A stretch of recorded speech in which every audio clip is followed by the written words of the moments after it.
Halo semua, jumpa lagi dengan Pak Itam. Kali ini Pak Itam akan beda loh. Kali ini Pak Itam mau men-share dan karena ini semua pertanyaan-pertanyaan yang ditanya ke Pak Itam share dong. Bagaimana 1000 subscriber dalam 2 bulan? Karena Pak Itam belum informasiin. Nah, sekarang ini Pak Itam mau mencoba untuk bikin video. Ini Pak Itam akan bikin 2 part ya Sobat Pak Itam. Yang nantinya Sobat Pak Itam bisa ngeliat di part pertama dulu untuk bagaimana sih orang akan subscribe ke kita gitu. Nah, ini sangat bermanfaat pastinya dan semoga yang Pak Itam tampilkan sangat-sangat bermanfaat ya buat Sobat Pak Itam dan ditonton ya sampai akhir dan ini sangat bermanfaat sekali.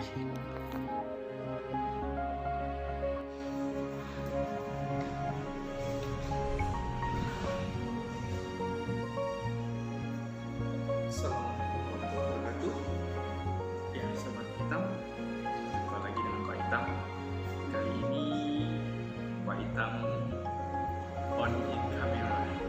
Ya, di weekend ini Pak Itam mau sharing nih terkait banyak nih teman-teman Sobat Pak Itam yang bertanya terkait tentang bagaimana sih mendapatkan 1000 subscriber padahal baru banget ya. Betul, yang pastinya Dapur Nusantara Pak Itam ini memang baru-baru banget karena Pak Itam baru bikinnya sebelum pandemi dan ini tanggal 5 ya, dan tanggal 5 ini adalah 3 bulannya channel YouTube Dapur Nusantara Pak Itam. Nah, banyak nih teman-teman Pak Itam terutama yang mulai dari teman TK, teman SD, teman SMP, nggak ada yang nanya sih, teman SMK ada, teman kuliah ada, nah sampai teman kerja juga ada. Jadi memang gimana sih kok bisa cepat sekali dapat 1000 subscribernya? Nah, oke, di video kali ini Pak Itam mau sharing terkait hal itu. Tapi teman-teman jangan lupa ditonton sampai habis ya Sobat Pak Itam. Nah, kebetulan ini nanti Pak Itam mau bikin kurang lebih 2 sesi ya. Nah, sesi pertama ini mungkin agak simpel. Nah, lebih condongnya teman-teman harus fokus sebenarnya kalau di channel YouTube itu. Oke, Pak Itam mau sharing dulu. Dan pertama adalah terkait channel Pak Itam dulu. Nah, Sobat Pak Itam belum tahu kan sebenarnya Dapur Nusantara 310 Pak Itam itu apa? Nah, Pak Itam mau mengenalkan sebenarnya Pak Itam mau fokus pada channel ini adalah how to make. Jadi bagaimana dan tutorial memasak pastinya, dan itu menu Nusantara. Nah, banyak tuh teman-teman yang bertanya 310 itu apa? Sebenarnya itu target Pak Itam tanggal 3 bulan Oktober untuk mendapatkan 1000 subscriber, dan ternyata alhamdulillah tanggal 5 Juni 2020 Pak Itam bikin dan 17 Agustus tepatnya itu udah Pak Itam mendapatkan 1000 subscriber teman-teman. Jadi benar-benar luar biasa kan. Nah, setelah itu Pak Itam itu apa? Ya sebenarnya Pak itu panggilan dan Itam itu bukan hitam, tapi coba lihat bener gak sih hitam Pak Itam? Enggak kan? Iya. Nah, jadi sebenarnya pas waktu Pak Itam untuk mendapatkan 1000 subscriber itu Pak Itam berpikir, kenapa coba saat Pak Itam bikin bagaimana orang itu banyak menonton Sobat Pak Itam.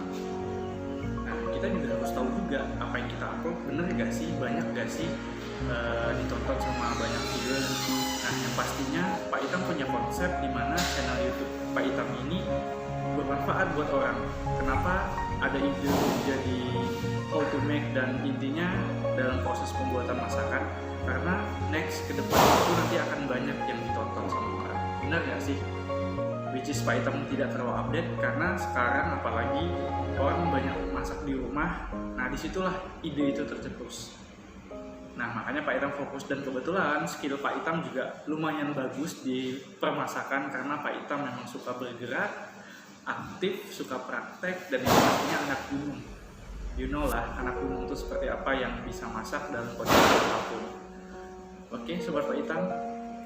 Nah, untuk terkait 1000 subscriber, jadi Pak Itam mau sharing dulu sebelumnya. Pertama itu kok bisa? Nah, awalnya Pak Itam kan kalau kata teman iseng-iseng berhadiah. Ada seorang teman dengan channelnya apa ya? Ya pokoknya dia seorang guru yang dia bilang jadi YouTube itu ya iseng-iseng berhadiah.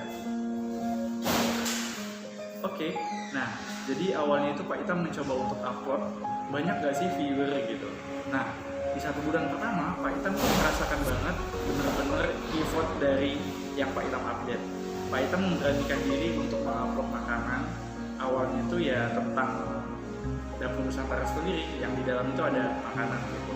Nah setelah itu Pak Itam mengupload yang video kedua, kalau nggak salah ya memang bener, Pak Itam itu mengupload minuman dari Sari Kacang, ya kan? Nah dari situ ternyata respon dari teman-teman juga banyak. Nah Pak Itam berpikir apapun yang Pak Itam upload itu adalah kuliner dan masakan dan pastinya makanan gitu. Nah karena orang akan mencari-cari apalagi cara membuat dan how to make seperti itu. Nah itu awalnya, dan sampai akhirnya Pak Itam merasa dalam uploadan pertama dan kedua itu banyak loh teman-teman Pak Itam yang pada respon dan melihat.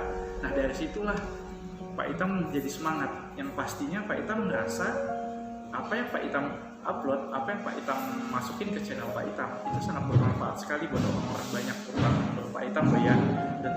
Dan ternyata effortnya itu luar biasa. Jadi Pak Itam mencoba untuk upload dan banyak yang nonton. Sampai 1 bulan pertama Pak Itam itu bisa mendapatkan kurang lebih 100. Nah tapi dari 100 subscriber itu kok terasa banget ya, lama banget nih Pak Itam udah beberapa kali mengupload. Apa yang dalam pikiran Pak Itam untuk mencoba untuk 1000 subscriber itu ya, yang jelas Pak Itam menganalogikan channel Pak Itam ini kayak semacam menanam pohon mangga. Kenapa? Ya sobat Pak Itam tahu menanam mangga itu memang lama ya tumbuhnya, tetapi kita memang harus intens maintenance dari pohon tersebut sampai akhirnya nanti berbuah. Dan apalagi yang namanya mangga harum manis yang sama, Pak Itam juga beranggapan channel Dapur Nusantara Pak Itam ini akan go internasional pastinya. Oke, nah jadi awal muasalnya itu Pak Itam mencoba untuk upload dan konsisten karena untuk memotivasi. Padahal Pak Itam ya awalnya memang masak ini gara-gara memang lagi butuh untuk masak sendiri dan tidak makan di luar ya. Itu adalah challenge. Awalnya channel ini challenge-nya di Instagram ya.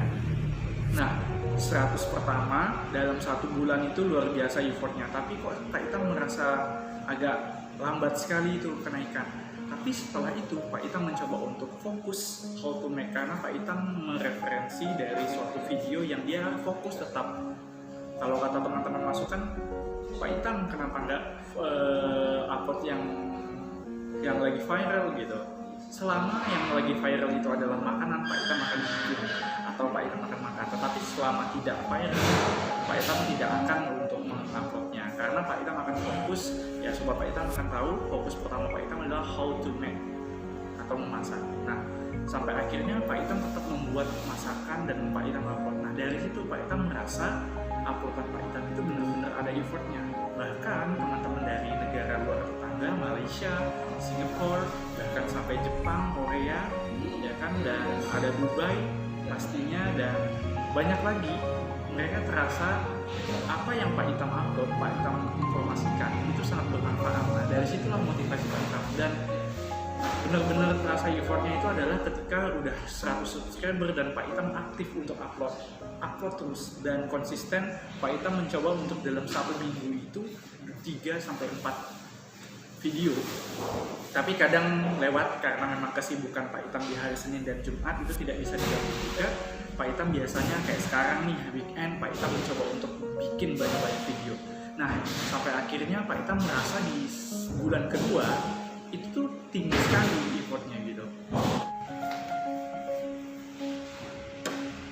Nah sekarang poinnya mungkin ya, jadi kan tadi Pak Itam udah menjelaskan, jelas banyak dari berbagai negara yang nonton video-video Pak Itam, yang mereka sangat support sekali, apalagi untuk makanan Indonesia. Itu poin penting Pak Itam sih, yang Pak Itam rasakan bahwa apa yang Pak Itam upload, Pak Itam masukkan ke YouTube itu sangat bermanfaat. Karena kita yakin dengan kebermanfaatan ini nanti ada effort terbaik sih menurut Pak Itam. Itu sih intinya kenapa Pak Itam membuat how to make, karena akan membantu para ibu-ibu, dan kita juga fokuskan tadi yang banyak nonton pun ibu-ibu terutama. Kan nggak mungkin Pak Itam mengupload makanan yang nonton bapak main golf, itu mah hobi Pak Itam, tapi Pak Itam baru berapa kali sekali ya. Oke, fokusnya itu. Jadi memang pertama konsisten dalam untuk penguploadan. itu konsisten. Dan kedua, Sobat Pak Itam harus tahu juga konten yang Pak Itam bikin itu harus tema. Maksudnya tema, karena nanti para subscriber itu akan melihat film-film teman-teman atau film Pak Itam yang tadi fokusnya ke makanan. Jadi benar-benar orang itu tahu tuh, oh ternyata Pak Itam itu fokusnya ke makanan atau how to make gitu. Nah, jadi kalau misalnya Pak Itam nguploadnya yang mungkin yang orang pada nonton itu akan tidak nonton. Kenapa? Wah, bukan upload makanan gitu. Jadi memang harus tadi kan fokus, lalu kedua tentuin temanya, dan temanya itu juga harus fokus. Ya betul, dan konsisten ya untuk mengupload. Jadi ya kalau Pak Itam sih punya plan di antara 1 minggu itu ada 3-4 video. Jadi teman-teman yang nonton tidak terlalu bosan dan memang harus update. Apalagi kalau kata orang, jangan lupa like, komen, dan aktifkan tombol lonceng itu supaya tahu, dan bahkan setiap upload nanti akan ada dapat notifnya seperti itu. Nah, udah kan tadi. Nah, ya habis itu kita udah fokus, ya kan? Terus ada kata teman-teman, kok ada sepi nih yang nonton. Yang jelas yang Pak Itam lakukan itu adalah Pak Itam mencoba untuk men-share ke grup yang sesuai dengan tema Pak Itam. Contohnya, Pak Itam suka masak, ada sih beberapa grup yang memang untuk kuliner gitu. Jadi Pak Itam itu, dan yang pastinya yang paling banget support dari tempat Pak Itam itu channelnya itu ada keluarga dekat Pak Itam. Jadi memang di saat ada info makanan atau apa, Pak Itam masuk pada di situ dan untuk men-share, ya terutama untuk memberi referensi tentang makanan. Yang jelas video semakin bagus, ya kan, kreativitas semakin bagus, dan tentunya tema yang dicari-cari itu sih yang terpenting. Sehingga saat kita upload dan orang suka, ya kan, udah mereka akan mengikutin. Apalagi kalau misalnya udah habis dan besok pada mau ikut lagi. Jadi itu sih yang Pak Itam lakukan selama beberapa, sampai akhirnya para subscriber itu sampai 1000 subscriber. Ini untuk tahap pertama ya, untuk detailnya nanti di tahap kedua Sobat Pak Itam jelaskan ini. Jadi yang pertama apa tadi? Kita tetap temukan tema kita apa yang pastinya harus bermanfaat karena kita bukan artis. Lalu kedua, ya kita harus mungkin ya semenarik mungkin dan jelas pastinya. Kalau Pak Itam kan tutorial. Nah, lalu yang ketiga, jangan lupa share ke media sosial atau ke grup yang sebidang ya. Misalnya Pak Itam makanan masak, nge-share ke tempat lain. Nah, itu kan nggak bagus dan bahkan tidak baik pastinya. Nah, yang keempat, tetap konsisten, dan yang pastinya ibarat menanam pohon, kita harus menyiraminya, dalam artian kita harus pantau, ya kan? Nah, kadang tuh banyak tuh yang komen yang nggak jelas atau yang itu pastikan ya di YouTube itu bisa melihat spam loh. Jadi kalau misalnya kita mampir ke tempat teman-teman pun jangan sampai dibikin spam, itu bahaya. Oke, sampai ketemu nanti di video berikutnya. Untuk saat ini masih poin itu dulu yang Pak Itam share. Di part kedua nanti Pak Itam akan share.